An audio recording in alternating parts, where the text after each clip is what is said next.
Louis Farrakhan is a student of the Honorable Elijah Muhammad, a black man who was raised up among us to do for us what former prophets, apostles, messengers, and teachers did for their people.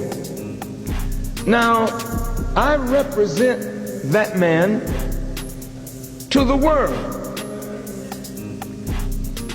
It so happens that when I stood up with Reverend Jesse Jackson in 1984 when he ran for the presidency of the United States, the Jews did not like my preaching. Neither did they like the preaching of Peter or Paul. I'm trying to show you something.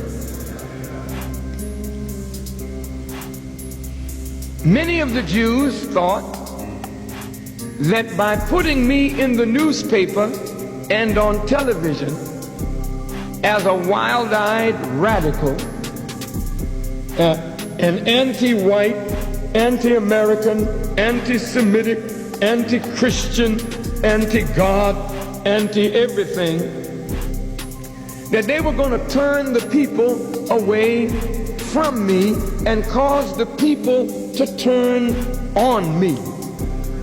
But God is great. I have no control over the minds and hearts of the people, nor do I have control over the media. However, wherever I went to speak, God blessed me with thousands and thousands of people to come out and hear. Everywhere I went, more crowds came to hear me than any black leader who has ever spoken to black people. Now I want you to think about this now. I'm not Billy Graham, I'm not Oral Roberts, I'm not Jimmy Swaggart, I'm just Louis Farrakhan.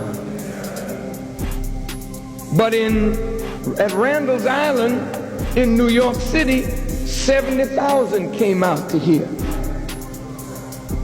At Madison Square Garden, over 50,000 came out to hear. In Los Angeles, 20,000 came out to hear. Night before last, in Durham, North Carolina, the students only had 1 week to prepare. Over 3,000 came out to hear.